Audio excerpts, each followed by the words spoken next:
আল্লাহ পাক বলেছেন, আমরা গত সপ্তাহে যেটা আলোচনা করেছিলাম, লিইলাফি কুরাইশ, কুরাইশদের মধ্যে আসক্তি আছে। এই আসক্তি সম্পর্কে আমরা এক জুমা আলোচনা করেছিলাম। গত জুমায় আলোচনা করেছিলাম ইলাফিহিম রিহলাতাশ শিতাই ওয়াস সাইফ, এই যে আসক্তি আছে তাদের শীত ও গ্রীষ্মের সফরের, অর্থাৎ এই যে আরব ভূখণ্ডের মধ্যে গাছপালা বা ব্যবসা বাণিজ্য করার মতো ওইরকম উর্বর জমি ছিল না। তারা বিভিন্ন জায়গায় ব্যবসা বাণিজ্য করে তাদের জীবন ধারা পরিচালনা করতেন, এবং শীতকালে তারা সব সময় ব্যবসার জন্য যেতেন ইয়েমেনে, গ্রীষ্মকালে বারবার যেতেন কোথায়? গ্রীষ্মকালে সিরিয়ায়। এই দুইটা বিষয় সম্পর্কে আলোচনা করেছিলাম, এবং আল্লাহ তাআলা তাদেরকে মর্যাদাপূর্ণ স্থান দান করেছেন, তাদের সম্মান বৃদ্ধি করেছেন। ওই যে আব্রাহার বাহিনী মক্কা আক্রমণ করেছেন, আল্লাহ তাআলা তাদেরকে হেফাজত করেছে। এই বিষয়ের উপর আমরা কথা বলেছিলাম। আজকে কথা বলবো ফালইয়াবুদু রাব্ব হাযাল বাইত। আল্লাহ সুবহানাহু ওয়া তাআলা তাদের ব্যবসা বাণিজ্যের কথা, সম্মানের কথা উল্লেখ করার পরে আল্লাহ তাআলা বলতেছেন, সুতরাং অতএব ফালইয়াবুদু রাব্ব হাযাল বাইত, অতএব এই কুরাইশদের উচিত এই ঘরের মালিকের যেন তারা ইবাদত করে। সুবহানাল্লাহ। কার ইবাদতের কথা বলেছেন? এই ঘর বলতে আল্লাহ তাআলা ওই মক্কা শরীফকে বুঝাইছেন, কারণ এই সূরাটা কুরাইশদের জন্য আল্লাহ তাআলা অবতীর্ণ করেছেন। এই সূরাটা এমন একটা বিশেষত্ব, কুরাইশ ছাড়া আর কোন বংশের কথা আল্লাহ তাআলা এই সূরার মধ্যে উল্লেখ করেন নাই। শুধুমাত্র কুরাইশদের নামে এবং কুরাইশদের গুণগত গান আল্লাহ তাআলা এই সূরার মধ্যে নাজিল করেছেন। তো আল্লাহ তাআলা তাদেরকে ব্যবসা বাণিজ্যের যে সুযোগ দিয়েছেন, যে সম্মান দিয়েছেন, এই কথা বলার পরে আল্লাহ পাক বলতেছেন ফালইয়াবুদু রাব্ব হাযাল বাইত, অতএব এই কুরাইশদের উচিত হবে এই কাবার মালিকের ইবাদত করা। আল্লাহ তাআলা কি কাবার ইবাদত করার কথা বলেছেন, নাকি কাবার মালিকের ইবাদত করার কথা বলেছেন? বলেন, কার? কাবার। আমরা যে পশ্চিম দিকে সিজদা করি, নামাজ পড়ি, কেন পশ্চিম দিকে নামাজ পড়ি? কেউ কি বলতে পারবেন? আমরা পশ্চিম দিকে যে সিজদা দিই, কেন আমরা পশ্চিম দিকে সিজদা দিই? বলেন না। আল্লাহ সুবহানাহু ওয়া তাআলা তো সব দিকে আছে। আল্লাহ কি পূর্ব দিকে নাই? আল্লাহ কি দক্ষিণ দিকে নাই? আল্লাহ কি উত্তর দিকে নাই? তো আল্লাহ তো সব দিকে আছে। তাহলে আমরা সিজদাগুলো পশ্চিম দিকে কেন দিই? অনেকে আমরা মনে করি, যারা জানে না, অনেকে মনে করে কাবা পশ্চিম দিকে, তাই আমরা কাবাকে সিজদা করতেছি পশ্চিম দিকে। এরকম অসম্ভব না, কোনোদিন না। কাবাকে কোনো মুসলমান সিজদা করে না। আপনারা কাবাকে সিজদা করেন কেউ? না। আমরাও কাবাকে সিজদা করি না। কাবা হচ্ছে একটা দিক, কিবলা। এটা কি দিক? মানুষের শৃঙ্খলা রক্ষা করার জন্য আল্লাহ সুবহানাহু ওয়া তাআলা এই কাবাটাকে দিয়েছেন। পৃথিবীর সব মানুষ কাবা মুখী হয়ে সিজদা করবে মূলত কাকে? আল্লাহ ছাড়া কাউকে সিজদা করা যাবে? আল্লাহ পাক এখানে কি বললেন? ফালইয়াবুদু রাব্ব হাযাল বাইত, অতএব এই কুরাইশদের উচিত এই কাবার মালিককে সিজদা করা। সুবহানাল্লাহ। তাহলে আমরা সিজদা করি কাকে? আল্লাহকে, কাবাকে নয়। কাবাটা তো মানুষে বানিয়েছেন। হযরতে ফারুক আজম রাদিয়াল্লাহু তাআলা আন, তিনি হাজর আসওয়াদকে বলতেছেন, এই হাজর আসওয়াদ, তোমার মতো পাথরকে আমি কিয়ামত পর্যন্ত চুমা দিতাম না। শুধু আল্লাহর হাবিব চুমা দিয়েছেন এবং হুকুম করেছেন, যার কারণে তোমাকে আমি চুমা দিচ্ছি। না হলে তোমার কি ক্ষমতা আছে মানুষের গুনাহ মোচন করার? হাজর আসওয়াদের মধ্যে চুমা দিলে কি হয়? মানুষের পাপ মুছে যায়। এটা তো একটা পাথর। পাথর হলে কি হবে? ওটা হুকুমের পাথর। ওখানে কি করা আছে? হুকুম করা। এটা জান্নাত থেকে আনা হয়েছে। তো আল্লাহ পাক বললেন ফালইয়াবুদু রাব্ব হাযাল বাইত, অতএব এই যে কুরাইশদের উচিত কাবার মালিককে সিজদা করা। কাফের এবং আমরা যারা মুসলিম, আমাদের মধ্যে শুধু পার্থক্য হয় একটা, ববিন্দ রস। পার্থক্য কিসের? ববিন্দ রস। কাফেররা বিশাল একটা যদি পাহাড় দেখে, সৃষ্টিকর্তা, এরা কি বলে? সৃষ্টিকর্তা। চাঁদ সূর্যকে দেখলে কি বলে কাফেররা? সৃষ্টিকর্তা। আর আমরা বলি সৃষ্টিকর্তার। কি লাগাই দিছে? একটা ববিন্দ রস। ছোট্ট একটা ববিন্দ্র দেখছেন কতটুকু পার্থক্য করে ফেলে। ওরা বিশাল একটা গাছ দেখলে বলে সৃষ্টিকর্তা, সৃষ্টিকর্তা, আর আমরা বলি কি সৃষ্টিকর্তার। শুধু একটা ববিন্দ্র লাগিয়ে দিছি। এর মধ্যে কাফের আর মুসলমানদের পার্থক্য দেখছেন কিরকম। তাহলে কাবা এটা কার? সৃষ্টিকর্তা নাকি সৃষ্টিকর্তার? বলেন, কাবাটা কার? কাবাটা কি সৃষ্টিকর্তা নাকি সৃষ্টিকর্তার? সৃষ্টিকর্তার, এটা সৃষ্টিকর্তা নয়। কাবাকে আমরা সিজদা দিই? কখনো না। কাবাকে আমরা কখনো সিজদা দিই না। কাবার ওটা একটা দিক। তো যদি কাবাকে সিজদা দেয়, যারা কাবার ভিতরে ঢুকে ওরা কোথায় যায়? তখন তোরা চতুর্দিকে পড়ে। তো এখন যদি একটা দিক নির্দেশনা না থাকতো, এই যে আজকে নামাজ পড়তে আসলাম, আল্লাহ তো সব দিকে আছে। এখন আমরা যদি দিক নির্দেশনা ঠিক না করে নামাজ পড়ি, তাহলে কেউ দাঁড়াইতো পূর্ব দিকে, কেউ পশ্চিম দিকে, একজনের পা একজনের মাথা, এরকম হয়ে যেত না? তখন উশৃঙ্খল হয়ে যেত। একজন বলতো এই তোর পা আমার মাথায় বাজছে কেন, আরেকজন বলতেছে তোর মাথা আমার পায়ে বাজছে কেন, দে মারামারি এবার। মানে কিরকম উশৃঙ্খল হয়ে যেত। এখন তো একটা সিস্টেম আছে, একটা সারিবদ্ধভাবে দাঁড়াইতে হবে, কাতার সোজা করতে হবে। তার মধ্যে হুকুম আছে, যারা কাতার বাঁকা করে ইচ্ছে করে দাঁড়ায়, আল্লাহ তাআলা তাদের অন্তরকে বাঁকা করে দিবে, এরকম কথা আছে, নির্দেশনা আছে। তাহলে কাতার সোজা করতে হলো, একটা সিস্টেম করে দাঁড়াতে হলো, মানে একজনের সাথে একজনের পার্থক্য রাখতে হলো। কত সুন্দর করে ইসলামের এই সৌন্দর্য এসেছে। তো ইসলামকে বাদ দিয়ে কেউ যদি ভিন্ন পথ অবলম্বন করতে চায় অথবা দুনিয়ামুখী হয়ে যায়, কিয়ামত পর্যন্ত ওই মানুষটা আল্লাহর জান্নাত আর চোখে দেখবে না। দুনিয়া থাকতো তো অন্ধ হয়ে যাবে, মৃত্যুর পরও আর আল্লাহর জান্নাত দেখার কোনো সুযোগ থাকবে না। আল্লাহ সুবহানাহু ওয়া তাআলা পবিত্র কালামুল্লাহ শরীফের অন্য জায়গার মধ্যে কত সুন্দর করে আমাদের জন্য নোট করে দিলেন।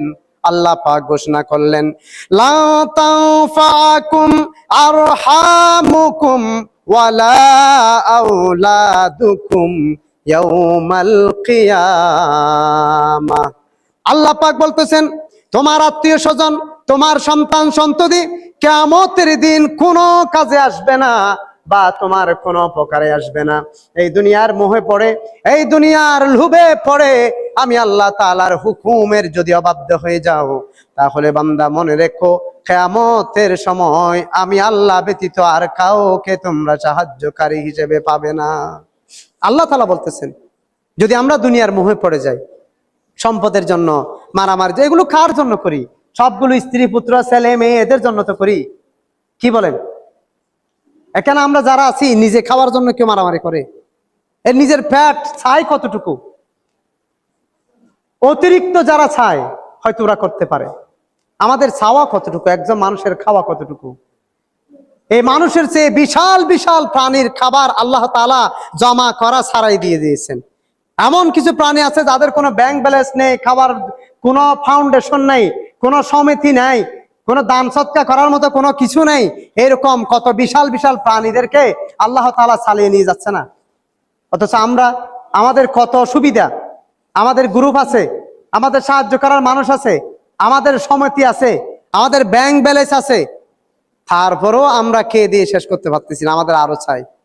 তারপরেও পরের হক ছাড়তে পারতেছি না, তারপরেও নিজেরা সংশোধন হতে পারতেছি না। মা বাবার সাথে ভাই বোনের, ভাই বোনের সাথে স্বামী স্ত্রীর, স্বামী স্ত্রীর সাথে ছেলে মেয়ের, এই যে একটা মহা কঠিন অবস্থা এখন, এগুলো কিয়ামতের আলামত। একটা সময় আমরাও ছোটকালে কিছু কিছু দেখেছি, যারা আপনারা বয়স্ক আছেন আপনারা তো অনেক দেখেছেন। একটা ঘরের মধ্যে মা বাবা দাদা দাদি চাচা চাচি ভাই বোন, একটা কত বড় একটা ফ্যামিলি একসাথে একই ঘরের মধ্যে কত সুন্দর করে বসবাস করত। আসরের সময় হলে উঠানের মধ্যে বসে একজন থেকে আরেকজনে উকুন দেখতো। ঘরের মহিলারা একজনের চুল একজনে কি করে দিত, আশ্রয় দিত, একজনকে আরেকজনের শাড়ি পরাই দিত। কোথাও বেড়াইতে গেলে কোন একটা কাজ করলে কত সুন্দর করে মিলেমিশে কত সুন্দর করে বসতো। এখন আমাদের গ্রামে বা আমাদের সমাজে এই দৃশ্যগুলো দেখা যায়। ছেলের বউয়ের সাথে মায়ের মিল নেই, মায়ের সাথে মেয়ের মিল নেই, ভাইয়ের সাথে বোনের মিল নেই, মা বাবার সাথে ছেলে মেয়ের মিল নেই। কেন এগুলো হচ্ছে? অথচ যে সময় মহিলারা একজনের সাথে একজনে বসে বসে আড্ডা দিত, বসতো একজনের উকুন একজনে দেখতো, সীতা ফেরে দিত, চোল আছড়াই দিত, একজনকে একজন নিয়ে বেড়াইতো, গল্প করত, বিভিন্ন ধরনের কিচ্ছা বলতো। সে সময়ে মানুষের অভাব ছিল বেশি। এখন আমরা যে পরিমাণ খাবার খেতে পারতেছি সে সময়ে সেরকম খেতে পারেনি। অভাব ছিল, কষ্ট করত, ঘরের মধ্যে গোয়াল ভর্তি গরু ছিল, ধান ছিল, সারাদিন ধানের কাজ করেছে, খেতির কাজ করেছে, গরুর কাজ করেছে, ছাগল পাললে সেগুলোর কাজ করেছে, হাঁস মুরগির কাজ করেছে। তারপরেও তারা সময় পেত, একটা সময় বসে সবাই মিলে আড্ডা দিত। আর এখনের গুলো সবগুলো রেডিমেড পাই। আমরা মানুষ দিয়ে ধানের কাজ সারা ফেলছি। এখন গরু ফালে কম করে নাই, হাঁস মুরগি বলতেছেন এগুলো নাই, ফার্ম এসে গেছে, বা আরো কত কিছু। যত কষ্ট থেকে আমরা সহজের দিকে আসতেছি তত আমাদের ঘরগুলো জাহান্নামের টুকরা হয়ে যাচ্ছে। এই জিনিসটা খেয়াল করছেন? আমার কথা এগুলো বুঝতে পারতেছেন আপনারা? মানে যত আমরা সহজের দিকে যাচ্ছি তত আমাদের ঘরগুলো কি হয়ে যাচ্ছে? জাহান্নামের টুকরা হয়ে যাচ্ছে। কেন হয়ে যাচ্ছে জানেন? সে সময়ে তো কোন একটা জায়গার মধ্যে একজনের সাথে একজনের ফসাদ কেমন করতো এগুলো জানতো না, এগুলো মহিলারা দেখতো না বা বুঝতো না। একজনের সাথে একজনের কূটনীতি কেমনে করে, একজনের সাথে একজনের দান্দাগিরি কেমনে লাগাই, ঝগড়া কেমনে করে, খারাপ অবস্থান কিভাবে তৈরি করে, এগুলো তো জানতো না। তখন তো সেরকম সুযোগ ছিল কম, এখন তো সুযোগ বেশি। কেমনে? মোবাইল ফোন আসছে। তা আগে ছিল টেলিভিশন, সবাই মিলে একটা জায়গায় বসে দেখতো, তখন সেখানে হাবিজাবি দেখার সুযোগ ছিল না। এখন আসছে মোবাইল, এখন মোবাইল আসছে তো ঠিক আছে, মোবাইলের মধ্যে আপনি দেখেন কতগুলো হিন্দি সিরিয়াল বা ভারতীয় সিরিয়াল, স্টার জলসা বলেন, জি বাংলা বলেন, আরো এমন এমন কতগুলো আছে যেখানে সারাদিন শাশুড়ির সাথে বউয়ের ঝগড়া কেমন হয়, বউয়ের সাথে ননদের ঝগড়া কেমন হয়, মা বাবার সাথে ছেলে মেয়ের ঝগড়া কেমন হয়। আপনি কিছু কিছু দেখছি বলে আপনাদেরকে বলতে পারতেছি কি চলে এখানে। এগুলোর জন্য এত পাগল কেন? আর দেখবেন আমাদের ঘরের মা বোনেরও ওইগুলোর জন্য পাগল। মানে দেখে কিভাবে কাকে ঠকানো যায়, কিভাবে কার সাথে প্যাচ লাগানো যায়, কিভাবে কার বিরুদ্ধে চারণ করা যায়। আচ্ছা, এখানে ভালো কিছু ছাড়ে, কিন্তু এগুলো দেখার জন্য আবার আত্মহত্যা করে সেরকম রেকর্ড আছে। এগুলো আপনারা তো দেখতেছেন আর ভালো করে। অথচ কাফের ইহুদি নাসারারা আমাদের ঘরটাকে জাহান্নামের টুকরা বানিয়ে ফেলেছে। অথচ আমাদের উচিত ছিল কি? আমাদের ঘরে ঘরে মা খাদিজার জীবনী ঢুকিয়ে দেওয়া, আমাদের উচিত ছিল মা আয়েশার জীবনী ঢুকিয়ে দেওয়া, আমাদের ঘরে ঘরে উচিত ছিল মা আসিয়ার জীবনী ঢুকিয়ে দেওয়া। মা আসিয়ার জীবনী কি? তার স্বামী ছিল ফেরাউন, পৃথিবীর সবচেয়ে খারাপ ব্যক্তি, জঘন্যতম ব্যক্তি। সেই ফেরাউনের ঘর মা আসিয়া কেমনে করছে, কিভাবে ধৈর্য ধারণ করেছে, ধৈর্যের ফল আল্লাহ কি করেছে? পরিশেষে মৃত্যুর আগে আল্লাহ পাক তাকে দুনিয়ায় থাকতে কুশ খবর দিয়ে দিলেন, আসিয়া তোমার জন্য আমার জান্নাত রেডি করা রয়েছে। মুহাব্বতের আওয়াজে বলুন সুবহানাল্লাহ। কিন্তু আমরা কি আমাদের মা বোনদেরকে এই তথ্যগুলো দিতে পারি, এই খবরগুলো দিতে পেরেছি? তো আমরা কি করতেছি? দুনিয়ার মোহে পড়ে আমরা বসে আছি। তো যার কারণে আমাদের ঘরগুলো, আমাদের সমাজ, আমাদের দৈনন্দিন জীবনটা জাহান্নামের টুকরা হয়ে বসে আছে। আমাদেরকে এগুলো শিখাইতে হবে, বিভিন্ন ধরনের খারাপ সিরিয়াল থেকে দূরে রাখতে হবে। এমনকি আমাদের ছেলে মেয়েদেরকেও, যারা একটু ছেলে মেয়ে আছে যারা বারবার বলে আমাদের অনলাইন ক্লাস করতে হয়, আপনি একটা কাজ করবেন, যে ঘরে আপনার হাঁটা চলা আছে, ড্রয়িং রুম বা ওই কি বলে এটাকে, সামনে যে একটা রুম থাকে এক্সট্রা ঘরের মধ্যে, ডাইনিং রুম, ওই রুমের মধ্যে আপনার ছেলেকে একটা মোবাইলের স্ট্যান্ড সহ মোবাইলে বসাই দেন।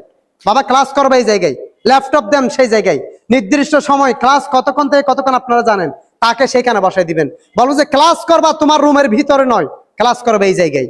তখন আপনার যখন সেখানে চলাচল থাকবে, সেই ওই মোবাইলে খারাপ আর কিছু দেখার সুযোগ থাকবে না, খারাপ কিছু শিখারও সুযোগ থাকবে না। আবার সেখানে ও ভালো কিছু করুক, সেখানে আরো কিছু করুক, নিজের মাইন্ড ডেভেলপ করুক, তাহলে আপনার সামনে সেখানে নাচও দেখতে পারবে না, গানও দেখতে পারবে না, আর খারাপ কিছু দেখতে পারবে না। তাহলে আপনার ছেলের ক্লাসও হলো, তার মোবাইল টিপও হলো, ল্যাপটপ টিপও হলো, যদি সামনে বসাই দিই। আর গোপনে যদি দিয়ে দিই, এটা তো স্বাভাবিক, এটা তো মানুষ, এটা তার ফেরেশতা না। আবার এই সময় এসে যদি আমরা বলি না আমরা মোবাইল দিতে পারবো না, এটাও বোকামি হবে। না দিয়ে কেমনে পারবেন? কারণ আপডেট সমাজ, তাহলে আপনাকে কৌশল অবলম্বন করতে হবে। এখন আপনার সামনের রুমে যখন আপনার ছেলেকে মোবাইলটা দিলেন, সে যখন লাগাই দিলেন, সেই জায়গায় যখন ও মোবাইল টিপবে, এখন ও খারাপ কিছু করতে পারবে সেখানে? এখন আপনাদের বিবেকে কি বলে? খারাপ কিছু করার সুযোগ থাকবে না। তো বলতে চেয়েছিলাম, আল্লাহ পাক কুরাইশদেরকে বলতেছেন ফালিয়াবুদু রাব্বা হাযাল বাইত। এই অতএব কুরাইশদেরকে আমি এই পরিমাণ সম্মান দিয়েছি, এই কুরাইশদের উচিত এই কাবার মালিকের ইবাদত করা। তা আর কুরাইশরা এত সম্মানিত হয়েছেন কেন? আল্লাহর হাবিব সাল্লাল্লাহু আলাইহি ওয়াসাল্লাম বলেছেন, কুরাইশরা সম্মানিত হওয়ার এক নম্বর কারণ হলো আমি রাসূলুল্লাহ সাল্লাল্লাহু আলাইহি সাল্লামকে আল্লাহ পাক এই কুরাইশ গোত্রের মাধ্যমে আল্লাহ পাক দুনিয়ার জমিনে পাঠালেন। পবিত্র কালামুল্লাহ শরীফের সূরা আল ইমরানের ৩১ নং আয়াতের মধ্যে আল্লাহ সুবহানাহু ওয়া তাআলা আমাদেরকে মেসেজ করতেছেন, আমাদেরকে জানিয়ে দিচ্ছেন। আল্লাহ পাক বলেন, কুল ইন কুনতুম তুহিব্বুনাল্লাহা ফাত্তাবিউনি ইউহিব্বুকুমুল্লাহ ওয়া ইয়াগফির লাকুম যুনুবাকুম ওয়াল্লাহু গফুরুর রহিম। আল্লাহ পাক বলতেছেন, কুল ইন কুনতুম তুহিব্বুনাল্লাহ, ওগো হাবিব আপনি দুনিয়ার মানুষদেরকে জানিয়ে দিন, ইন কুনতুম তুহিব্বুনাল্লাহ, তোমরা যদি আল্লাহ সুবহানাহু ওয়া তাআলার ভালোবাসা পেতে চাও, ফাত্তাবিউনি ইউহিব্বুকুমুল্লাহ, ফাত্তাবিউনি আমি হাবিবকে ভালোবাসো, আমি রাসূলুল্লাহকে অনুসরণ করো, আমার জিন্দেগি তোমার জীবনের মধ্যে পরিচালিত করো, আমার জিন্দেগিকে তুমি অনুসরণ করো, আর আমার জীবনী তোমার প্রত্যেকটা সমাজের মধ্যে ছড়িয়ে দাও, আমি রাসূলুল্লাহর জিন্দেগি তোমার রাষ্ট্রের মধ্যে ছড়িয়ে দাও। ফাত্তাবিউনি ইউহিব্বুকুমুল্লাহ, আমি রাসূলুল্লাহকে যদি ভালোবাসতে পারো, আমি রাসূলুল্লাহকে যদি অনুসরণ করতে পারো, ইউহিব্বুকুমুল্লাহ, আল্লাহ সুবহানাহু ওয়া তাআলা ও জগতের বন্ধু আমার আল্লাহ তোমাদেরকে ভালোবাসবেন। মুহাব্বতের আওয়াজে বলা যাবে কি সুবহানাল্লাহ? আরো জোরে বলুন না সুবহানাল্লাহ। তো আল্লাহ পাক সেটা আমাদেরকে খবর দিয়ে দিলেন, ফাত্তাবিউনি, আমি রাসূলকে ইতাআত করো, অনুসরণ করো। এক নাম্বার কাজ হচ্ছে আমি রাসূলকে ভালোবাসো, ভালোবাসলে ওঠু অনুসরণ হয়ে যাবে। এগুলো উদাহরণ আমি আপনাদের জমায় প্রায় সময় বলেছি। মেসিকে দেখে নাই, সাক্ষাৎ হয় নাই, সরাসরি দেখো হয় নাই, তারপরে কতগুলো ছেলে মেসি কাঠিন দিয়ে আমাদের ভাইয়েরা অনেকে জাপসি এটা নিয়ে চলাফেরা করে। কেন? বলে যে আমি ভালোবাসি। আচ্ছা, নেইমারকে ভালোবাসে, সে কি মেসির ড্রেস পরে পরে ঘুরে? তখন আপনারা বলে যে না, কেন এরকম করে না? না করার কারণ কি? ভালোবাসা নাই। তো আল্লাহর হাবিবের ভালোবাসা এটা আগে অন্তরে লালন করতে হবে। আল্লাহর হাবিবের ভালোবাসা যদি অন্তরে আসে, অটোমেটিকলি কি হয়ে যাবে? আমাদের চরিত্র চেঞ্জ হয়ে যাবে। আমাদের চলাফেরা, খাওয়া দাওয়া, উঠা বসা, পারিবারিক, সামাজিক, রাষ্ট্রীয় সর্বক্ষেত্রে দেখবেন যে অটোমেটিকলি সুন্দর হয়ে যাবে। আমাদের আচরণগত দিক, সারা চরিত্রগুলো আমাদের সুন্দর হয়ে যাবে। আর রাহাজানি, কোন খারাপি, এই সমস্ত জিনিসগুলো থাকবে না। ইনি কেমন নবী, কার অনুসরণের কথা আল্লাহ পাক এখানে বলেছেন? সূরা দোহার ৫ নং আয়াতের মধ্যে বলতেছেন, ওয়ালা সাউফা ইউতিকা রাব্বুকা ফাতারদা। আমার আল্লাহ পাক বলতেছেন, ওগো হাবিব আমি আপনার সম্মান, আপনাকে এমন কিছু আমি রব আপনাকে দান করব। ওয়ালা সাউফা ইউতিকা রাব্বুকা ফাতারদা, হাবিব আমি আল্লাহ আপনাকে এমন কিছু দান করব, আপনি হাবিব খুশি না হয়ে পারবেন না। সুবহানাল্লাহ, আল্লাহর হাবিবকে বলতেছেন। আর রাসূল পাক সাল্লাল্লাহু আলাইহি সাল্লাম যখন এই কথা সাহাবীদেরকে বলতেছেন, তখন কি বলছে জানেন? হে আমার সাহাবীরা শুনো, আমি ততক্ষণ পর্যন্ত খুশি হব না আমার একজন উম্মত যার অন্তরের মধ্যে সরিষার দানা পরিমাণ ঈমান আছে। সরিষার দানা কি? জর্রা পরিমাণ। জর্রা বলতে আমাদের আগের সময়ের হুজুররা মাসালা বলতো, জর্রা মানি একটা সরিষার দানাকে ৭০ ভাগ করা। কিন্তু এখন জর্রা মানি হলো অনুবীক্ষণ যন্ত্র দিয়ে যে জিনিসটাকে দেখা যায়, অর্থাৎ অনুবীক্ষণ যন্ত্র ছাড়া যে জিনিসটাকে কালি চোখে কল্পনাও করা যায় না। জর্রা মানি সেই রকম যদি আমার কোন উম্মতের কলবের মধ্যে ঈমান থাকে, সেই যদি জাহান্নামের মধ্যে থাকে, আমি রাসূলুল্লাহ সাল্লাল্লাহু আলাইহি ওয়াসাল্লাম আল্লাহর কাছে সন্তুষ্ট হব না যতক্ষণ পর্যন্ত আমার উম্মত জাহান্নামের মধ্যে থাকবে। তাকে নিয়ে যদি আমি জান্নাতে নিতে পারি, তাহলেই আমি সন্তুষ্ট হব। মুহাব্বতের আওয়াজে বলুন না সুবহানাল্লাহ। আল্লাহর হাবিব সাল্লাল্লাহু আলাইহি সাল্লাম বলেছেন। আপনি তাফসিরে মাজহারি দেখতে পারেন, মারুফুল কোরআনের মধ্যে এই কথাগুলো আছে, কানজুল ইমানের মধ্যে এই কথাগুলো আছে, আরো বিভিন্ন তাফসিরের মধ্যে এই কথাগুলো উল্লেখ করা হয়েছে। যেগুলো বাংলা আছে সেগুলো আপনারা দেখতে পারবেন, যেমন তাফসিরে মাজহারি, এটা বাংলা ইসলামী ফাউন্ডেশন থেকে প্রকাশিত হয়েছে। আপনারা সেগুলো দেখেন, পড়েন, তাহলে এই কথাগুলো পাবেন। কি কথা বলেছে দেখছেন? তো সেই উম্মতের কান্ডারি নবী এই মাসের রবিউল আউয়াল মাসে 12 রবিউল আউয়াল এই দুনিয়ার জমিনের মধ্যে তশরিফ এনেছেন। সংক্ষিপ্ত আকারে 2 মিনিটে আমি কয়েকটা আপনাদেরকে কথা বলবো। আমরা যদি কেউ জুলুসে যাই, এখানে একটা কথা, রাসূল পাক সাল্লাল্লাহু আলাইহি সাল্লাম দুনিয়ার জমিনে আগমন করেছে, এটার কারণে আমরা কি খুশি নাকি বেখুশি? বেজার হতে পারবো? বেজার হওয়ার সুযোগ আছে? দুইটা কথা, একটা হলো খুশি আর একটা হলো বেজার। খুশি যদি হন, আপনার সাথে আমার কোনো দ্বন্দ্ব নেই, আর আপনার সাথে আমার কোনো দ্বন্দ্ব। আবার খুশি উদযাপনের ক্ষেত্রে আপনি মিছিল করে উদযাপন করেন, আপনি ঘরে বসে উদযাপন করেন, আপনি রোজা রেখে উদযাপন করেন, আপনি কোরআন তেলাওয়াত করে উদযাপন করেন, আপনি দান সদকা করে উদযাপন করেন, উদযাপনের ক্ষেত্রটা ভিন্ন। দুইটা কথা, হয়তো খুশি না হয়তো বেজার। খুশি হলে আপনার সাথে আমার কোনো দ্বিমত নাই, আবার পালন করার ক্ষেত্রে সেটা এক একজনের কোয়ালিটি, মেন্টালিটি এক এক রকম, সেভাবে করে পালন করবেন। এখন যারা জুলুসে যাবেন, আপনাদের প্রতি আমার একটা মেসেজ থাকবে, এমন ভাবে যাবেন না যেন মানুষে পরে আবার বদনাম করে, বিশেষ করে কাফেররা যেন দেখে না বলে এরা কিভাবে উদযাপনটা করলো, আমাদের খানের মধ্যে থালি দিতে হচ্ছে, এই কাজ যেন না হয়। অনেকে জুলুসে যাওয়ার সময় ইসলামী সঙ্গীত লাগিয়ে দেয়, আসার সময় গান লাগিয়ে দেয়, দুমদুম গান লাগিয়ে দেয়, এমন কিছু সাউন্ড বক্স ব্যবহার করে যেগুলোর আওয়াজে পাশের কোনো মানুষ যদি অসুস্থ থাকে সেই মানুষটা স্ট্রোক করার মতো হয়ে যায়। এমন কোনো কাজ করবেন না যে কাজে আল্লাহর হাবিব খুশির চেয়ে বেজার হয়ে যায়। আল্লাহর হাবিবের সন্তুষ্টির জন্য যদি করি, তাহলে আল্লাহর হাবিবের সন্তুষ্টি লাভ পাওয়ার জন্য, আল্লাহর হাবিবের ভালোবাসা অন্তরে যেন আমরা পাই, সে নিয়ত করে আমরা যেন যেতে পারি, এবং সেভাবে আমাদের যাওয়া আসাকে আমরা মডিফাই করে সুন্দর করে যেন যেতে পারি।